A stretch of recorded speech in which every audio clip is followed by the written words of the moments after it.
নমস্কার বন্ধুরা, welcome to হুদীপ sports. আর এই ভিডিওতে তোমাদের জন্য থাকছে বেশ কিছু গুরুত্বপূর্ণ খবর। তো কোথাও যেও না, শেষ পর্যন্ত ভিডিওটা দেখতে থেকে অনেক কিছু রয়েছে তোমাদের জন্য এই ভিডিওতে।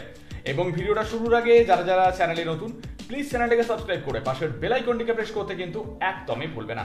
তো শুরু করা যাক আজকের ভিডিওটা। যদি কথা বলা যায় প্রথম খবরটাকে নিয়ে, তোমাদের জানিয়ে দিই সে খবরটা উঠে আসছে ইন্ডিয়ান ফুটবল টিমকে নিয়ে। তোমাদের জানিয়ে দিই ইন্ডিয়ান ফুটবলে কোচের দায়িত্বে আসতে চেয়েছিলেন একজন গুরুত্বপূর্ণ স্পেনের কোচ জাবি হার্নান্ডেজ। এই গুরুত্বপূর্ণ স্পেনের কোচ তিনি চাইছিলেন ভারতীয় ফুটবলে কোচের দায়িত্বে আসতে। হ্যাঁ, ঠিক শুনছো, একদম সত্যি খবর এটা।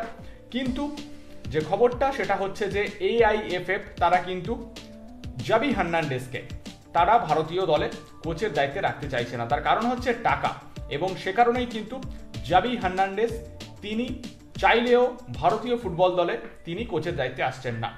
তো এই ছিল খবরটা। এ ব্যাপারে তোমাদের মতামত অবশ্যই কিন্তু কমেন্ট করে জানাতে একদমই ভুলবে না। এর পাশাপাশি কথা বলে নেব পরের খবরটাকে নিয়ে, যে খবরটা উঠে আসছে মোহনবাগানকে নিয়ে। তোমাদের জানিয়ে দিই মোহনবাগানকে নিয়ে একটা খবর ঘোরাফেরা করছে।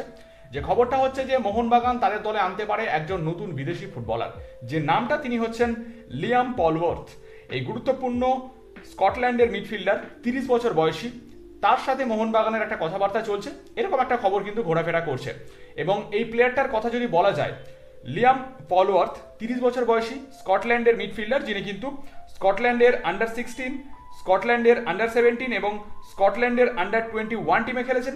এবং তার পাশাপাশি লিয়াম পলওয়ার্থ যিনি কিন্তু মাদারওয়েল, কিলমার্নকের মতো ক্লাবে খেলেছেন, এবং তিনি কিন্তু ডুনফ্লেমিনাই অ্যাথলেটিকের মতো ক্লাবেও তিনি কিন্তু খেলেছেন।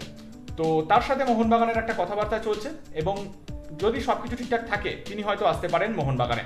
তো তোমাদের কি মনে হয় লিয়াম পলওয়ার্থ স্কটল্যান্ডের 30 বছর বয়সী এই গুরুত্বপূর্ণ মিডফিল্ডার তিনি মোহনবাগানে এলে সেটা মোহনবাগানের জন্য কতটা ভালো হবে? তোমাদের এ ব্যাপারে কি মতামত অবশ্যই কমেন্ট করে জানাতে কিন্তু একদমই ভুলবে না। তো এই ছিল খবরগুলো। ভিডিওটা ভালো লাগলে অবশ্যই লাইক আর শেয়ার করে দাও, এবং কমেন্ট করে তোমাদের মতামতগুলো জানাতে একদমই ভুলবে না, এবং আমাদের চ্যানেলটিকে সাবস্ক্রাইব করে পাশের বেল আইকনটিকে প্রেস করতে কিন্তু একদমই ভুলবে না। তাহলে এরকম নতুন নতুন খবর আমাদের চ্যানেলে তোমরা সবসময় সবার আগে পেয়ে যাবে। দেখা হচ্ছে খুব তাড়াতাড়ি নতুন একটা ভিডিওতে। ততক্ষণের জন্য ভালো থেকো আর দেখতে থেকো হুদীপ স্পোর্টস।